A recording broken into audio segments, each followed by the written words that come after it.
राजभर की बदजुबानी ने करवा दी बीजेपी की फजीहत। संस्कारी पार्टी के साथी देते हैं ठेकेदारों को मां की गाली। लोग बोले शेम शेम।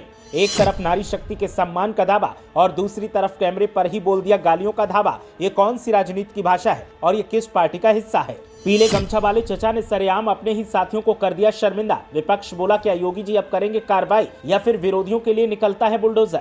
आपको कहता है कि पहले हम मंत्री जी को हाथ दे देते हैं। एक ठेकेदार माधर चौथ को मैं कह रहा हूँ बुला लाओ मेरे सामने। एक ठेकेदार माधर चौथ को मैं कह रहा हूँ बुला लाओ मेरे सामने। सुहेल देव के झंडा बरदार और ये है सुहेल देव समाज पार्टी के प्रमुख ओपी राजभर, जो आरोप लगाने पर इतने खफा हो गए कि कैमरे पर ही मां की गालियां देने लगे और भूल गए कि वो एक पार्टी का हिस्सा है और एक जिम्मेदार पद पर बैठे हैं। राजभर की गाली के बाद अब सवाल उठ रहा है कि क्या सियासी पार्टियों के नेताओं की यही भाषा है? क्या नारी शक्ति का दावा करने वालों के साथ ही इतने सभ्य हैं? क्या सत्ताधारी पार्टी ने दूसरे के घर की महिलाओं का अपमान करने का जिम्मा राजभर को सौंप दिया है? जरा आप भी सुनिए पूरा बयान। आपको कहता है कि पहले हम मंत्री जी को हाथ दे देते हैं। एक ठेकेदार माधर चौथ को मैं कह रहा हूँ बुला लाओ मेरे सामने। कोई मुझे कह दे आप क्या बात करते, बुला लो उसको।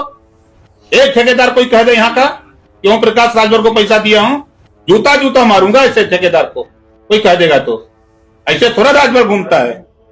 वो लोग हैं जो गलत करते हैं वो बोलते हैं। ओपी राजभर से सवाल किया गया था कि आरोप है कि आप ठेकेदारों से पैसा ले रहे हैं और जैसे ही इस सवाल दागा तो राजभर ने तुरंत ही मां की गाली से अपनी बात शुरू की और जमकर खरी खोटी सुना दी, जो कि आप पूरे बयान में सुन चुके हैं। इस बयान के वायरल होने के बाद से सोशल मीडिया पर लगातार राजभर का विरोध किया जा रहा है और जो भी इस बयान को सुनता है वो तुरंत कहता है कि ओपी राजभर को माफी मांगनी चाहिए और अगर वो माफी नहीं मांगते हैं तो सरकार को उन्हें उनके पद से बेदखल कर देना चाहिए। आपको बता दें कि ओम प्रकाश राजभर अक्सर विरोधी नेताओं पर इस तरीके की कटाक्ष भरी भाषा का प्रयोग करते हैं, लेकिन गाली उन्होंने पहली बार दी है और गाली भी ऐसी दी है कि इसको लेकर के नारी शक्ति लगातार तलमिलाई हुई है।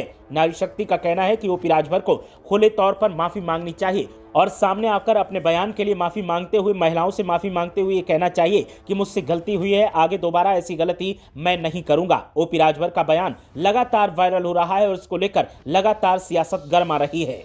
ब्यूरो रिपोर्ट, देवभूमि अपडेट।